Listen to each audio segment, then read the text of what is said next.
Welcome, everyone. This is Mike Adams, the Health Ranger for naturalnews.com, here joined today on the front lines of the GMO campaign. The tip of the spear is a man named Jeffrey Smith. He's with the Institute of Responsible Technology. He's been our guest many times. He's the author of Genetic Roulette, Seeds of Deception, many other books, websites, and activism campaigns.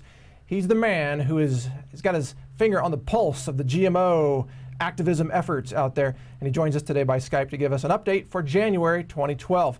Jeffrey, thank you for joining us today. It's great to have you on. It's great to be here, Mike. Well, give us, I don't know where you want to start, but jump right into it. What do we need to know? What's happening for January 2012? Well, I want to start with news of the weird, and that is genetically modified mosquitoes. Okay. Now, it sounds stranger than truth, but genetically modified mosquitoes have already been released in the Cayman Islands, Malaysia, and in Brazil. And the company wants to introduce genetically modified mosquitoes in the United States in the Florida Keys. Now, a Freedom of Information request from a European NGO, non-governmental organization, has found that the company was trying to withhold key data that could affect the future of the mosquitoes on the planet. And here's the concept. The genetically modified mosquitoes are engineered, they genetically engineer the male mosquitoes that do not bite. So they say this is one reason why it won't affect humans, because they don't bite. Okay. What they do is they mate with the female mosquitoes and result in sterile offspring. So they reduce the population of mosquitoes to fight dengue fever, which is carried by mosquitoes. So they have big plans to introduce these mosquitoes all over the planet. And they want to introduce a diamondback moth as well. Now, what they didn't tell us is that, in fact, there is a 3% survival rate among the offspring. But if the mosquitoes are subjected to tetracycline, then the survival rate can go up to 15%.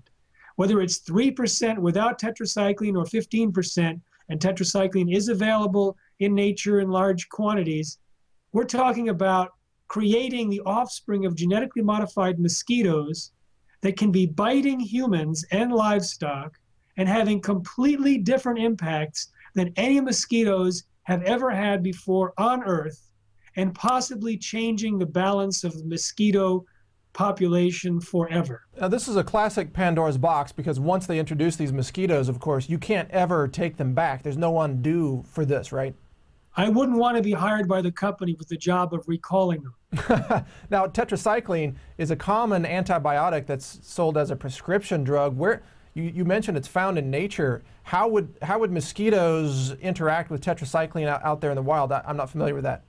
Well, it could be found in sewage areas. It's sometimes found in high concentrations in chicken and other livestock that are treated with tetracycline. Okay. So it's out there in environment and in food. In fact, this study showed that when they fed mosquitoes cat food that had high levels of tetracycline in the chicken, that's where they had high survival rates. Wow. Now, what are the other possible side effects of these genetically modified mosquitoes than surviving and breeding and biting us? What are we looking at, a few years down the road if this goes bad? The thing is, when you introduce a new genetic structure, it's really a genetic roulette. You can end up causing all sorts of collateral damage. And in the report, they discuss the possibility of new allergens. So let's say you are allergic to a genetically modified mosquito, but not to regular mosquitoes. And the mosquitoes are not labeled. You're not going to know when you're attacked by a GM mosquito, but you'll never know that it was the genetically modified mosquito that caused you to get the potentially deadly anaphylactic shock. So you're going to be in a situation where you're going to be clueless as to why you're having an allergic reaction. Okay, all right. Another example of scientists just unleashing the great unknown onto us. What else? What else you got on your list of bizarre GMO experiments?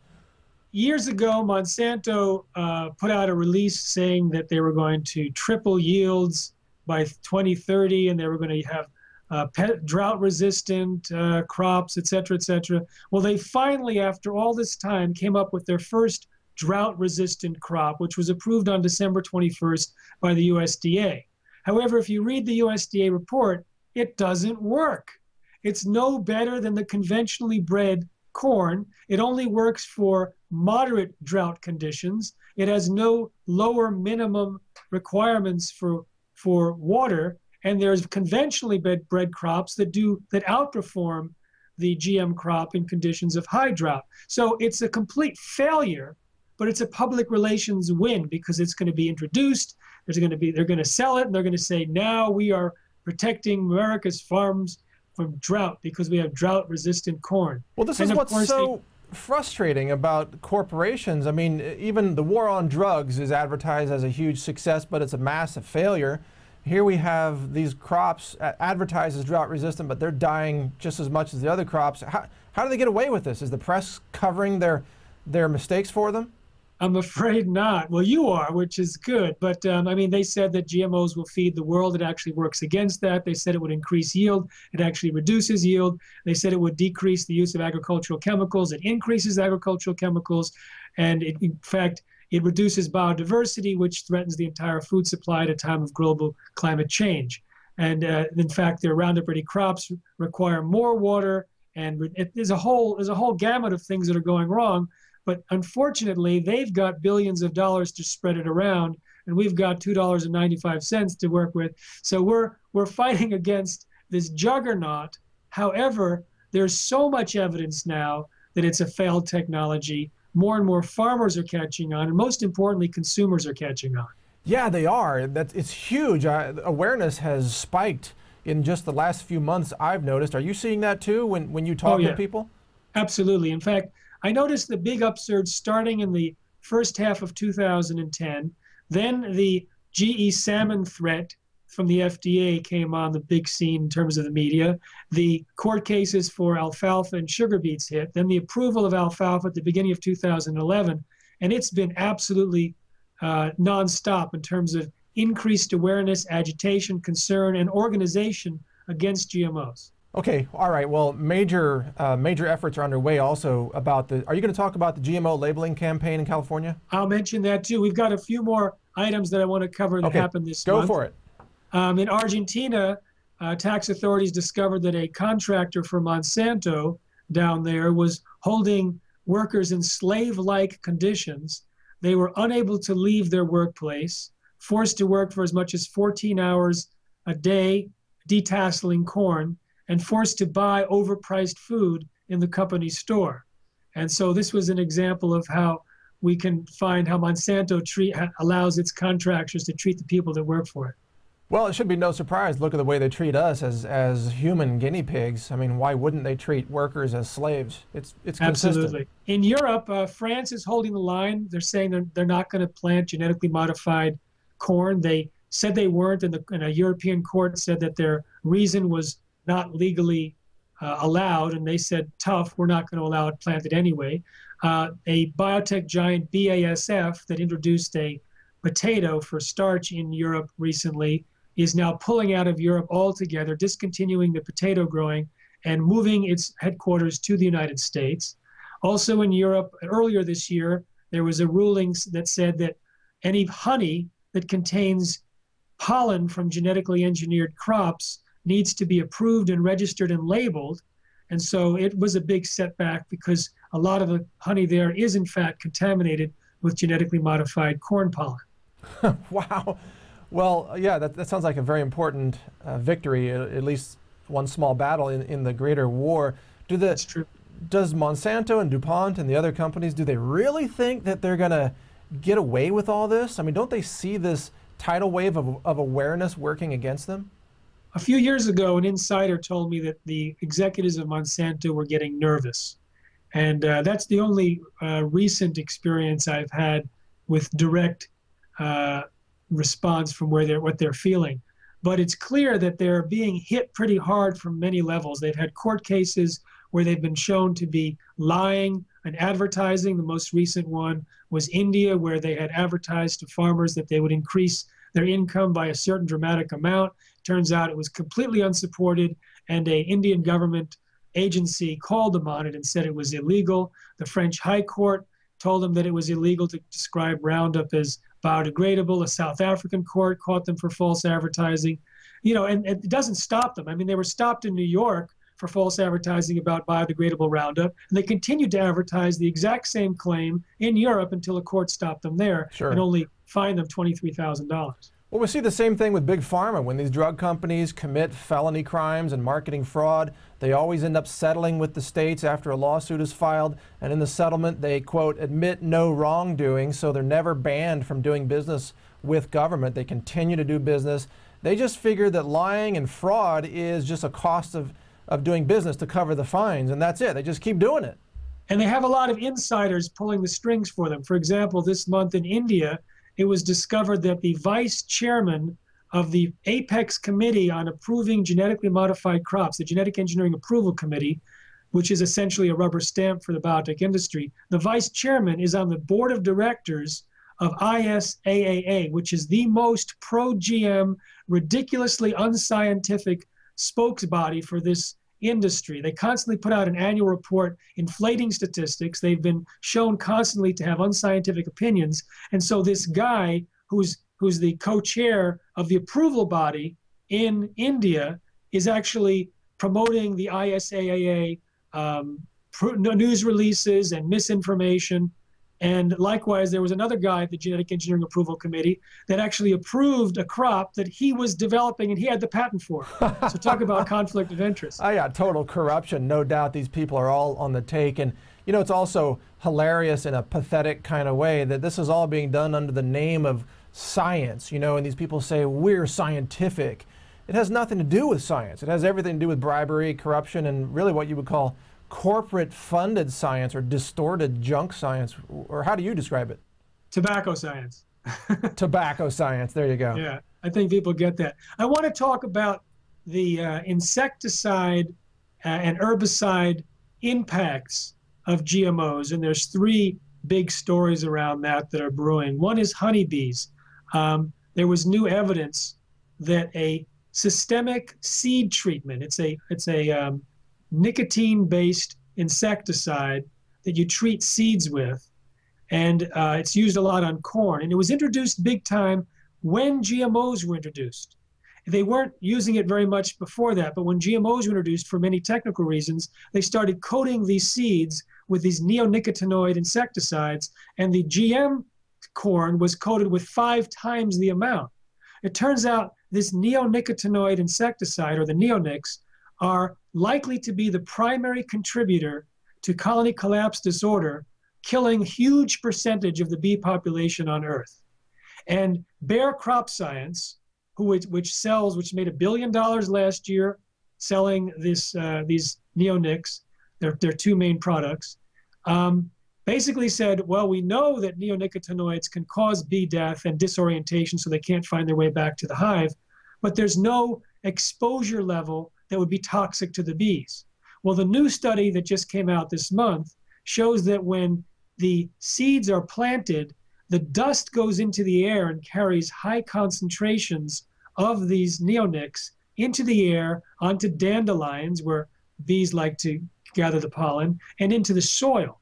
And it can go into the soil, then up into crops like the dandelions. It basically gets there at levels sufficient, they believe, to kill the insects. They also found in this study that when they found dead bee bodies, it contained the neonicotinoid insecticides in their body at sufficient deadly levels. Well, that proves and they it. found pollen that was in the hive that had systemic levels, so that could create chronic exposure. So it's not just acute, but chronic over time, where all of the bees in there could eventually lose the ability to find their way back to the hive potentially. Well, see, Jeffrey, this is where it becomes really serious. We're talking about crimes against nature. We're talking about crimes against humanity. If you destroy the pollinators, you destroy the viability of human civilization. People don't realize these honeybees pollinate, what is it, about 1/3 of every mouthful of food that you eat on the dinner plate. Exactly.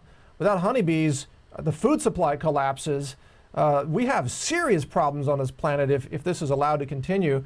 And you just described there a lot of information that I hadn't heard before, the mechanism for how that actually is killing the honeybees. That's shocking.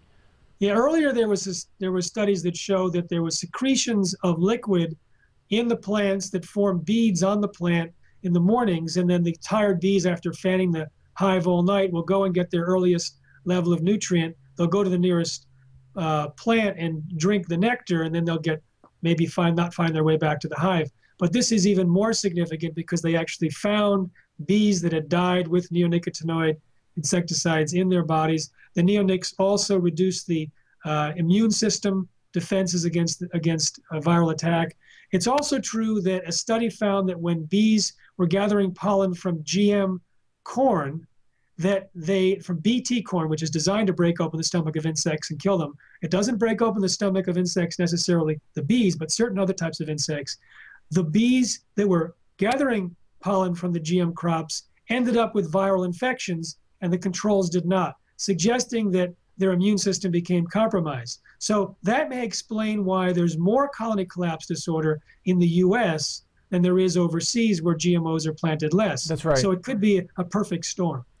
Yeah, a perfect storm for death. I mean, widespread death and starvation. I mean, isn't it just stunning that these corporate scientists are so greedy and so blinded by their own arrogance that they will literally compromise the future of life on our planet just so they can make a quarterly profit? I mean, how sick is that?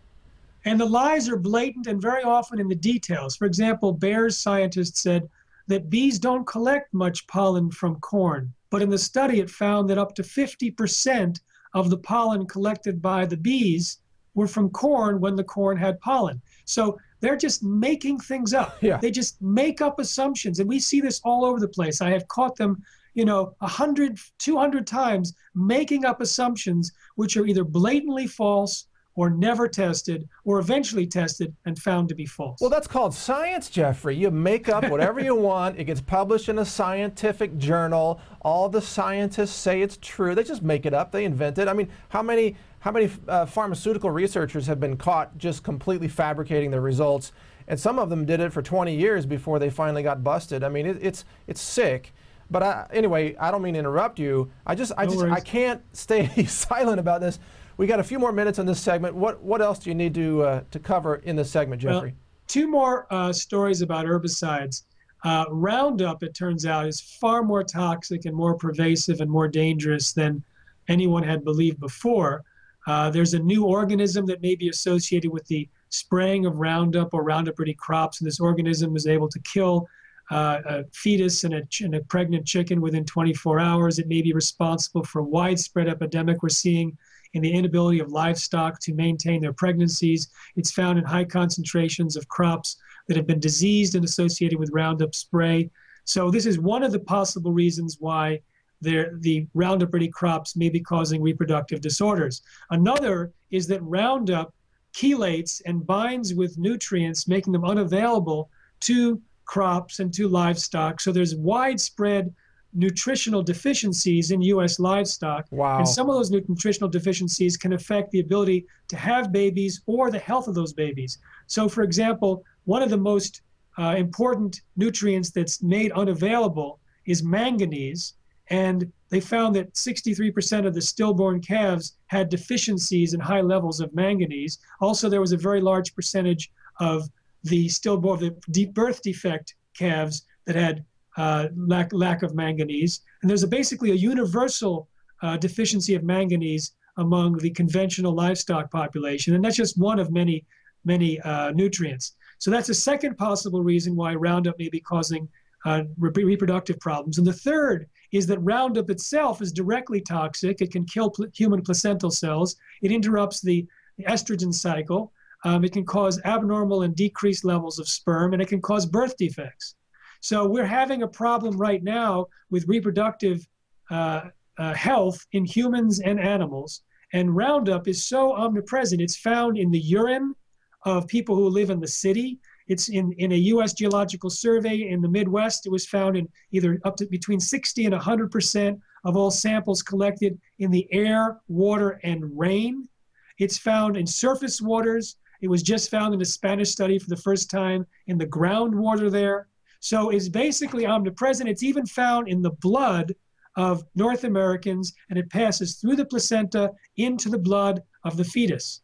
So this is another one of Monsanto's gifts to the world, like PCBs before, which is found in the blood of polar bears. Now Roundup is everywhere, and it can be causing reproductive disasters in the populations. Well, what's astonishing is that the people who are promoting Roundup don't know any of this information, and I'll give you a personal example of this. You know, I'm hanging out on a ranch in Austin or near Austin, and we had a consultant come out who was educated at Texas A&M, which is not the most organic educational institution in the country, and he comes out and notices we have a 20-acre field that's got the wrong kind of grass in it, a non-native grass. And we said, well, how do we convert the grass over to native grasses? He says, oh, that's easy. Just spray Roundup on all 20 acres. And they say this every day to everybody all across Texas. I mean, people are spraying chemicals and a lot of Roundup left and right like you can't believe, Jeffrey. I know. In fact, the incidence of Roundup is increasing so much because of the herbicide-tolerant weeds that the incidence of herbicide use in the study showed that it was up 31% in the last of the 13 years studied, 31% in a single year. But what's also happening, and this leads to the last piece from this month, is that it's forced farmers to switch to acutely toxic chemicals like 2,4-D, which is a component of Agent Orange. Yeah. And in the making of 2,4-D, you can have dioxins, which are also linked to birth defects. It turns out one of the ways that the industry, now this is bizarre. We started out with like truth beyond fiction with the mosquitoes. This is equally as ridiculous. The way that Dow Chemical wants to solve the problem about herbicide-tolerant weeds that are resistant to Roundup is, and the USDA is ready to approve it, corn and soybeans that are resistant to 2,4-D. Right. So you can spray the entire field with 2,4-D, causing an environmental and health catastrophe in order to allow Dow to sell more of its seeds and its 2,4-D chemicals. Hey, it's like being air bombed in the Vietnam War with Agent Orange, except they're going to do it right here in America in our backyard. I mean, that's how crazy it is. Wasn't 2,4-D? That's about 50% of Agent Orange, isn't it? Precisely. That's insane. I mean, it used to be a chemical warfare ingredient. Now it's agriculture. This has got to stop. And I know you're doing some great work, the most important work, Jeffrey, on the front lines to stop this. And let me just give a message to the folks watching. If you want to help stop this, support Jeffrey's organization, the Institute for Responsible Technology. That's at responsibletechnology.org. Jeffrey, is there any other website or book name you want to give out? Well, responsibletechnology.org is a way that you can sign up for our free electronic newsletter, watch free videos and audios online, catch a lot of articles. But if you want to learn to avoid genetically modified foods, go to non-GMOshoppingguide.com and look at thousands of products that have been verified by the Non-GMO Project, a third-party verifier, to back up non-GMO claims. So if people avoid GMOs, and there's enough of us, even 5% of the US population, it should be sufficient to create a tipping point, as happened in Europe, so that the food companies realize that using GM ingredients is a marketing liability and will kick it out. Absolutely. Well said. That is the pathway to victory. And Jeffrey, you are an American hero for your work. I want to thank you so much for doing what you do and for joining us here today on naturalnews.com. Folks, thank you for watching. Jeffrey, thanks for joining us. Thank you, Mike. All right, that's our interview with Jeffrey Smith. Be sure to check other segments, other interviews with Jeffrey on tv.naturalnews.com. Also, you can search for them on youtube.com. We've got more coming up with Jeffrey Smith about the GMO labeling campaign effort in California. That video will be posted separately. Thank you for joining me today. This is Mike Adams, the Health Ranger for naturalnews.com.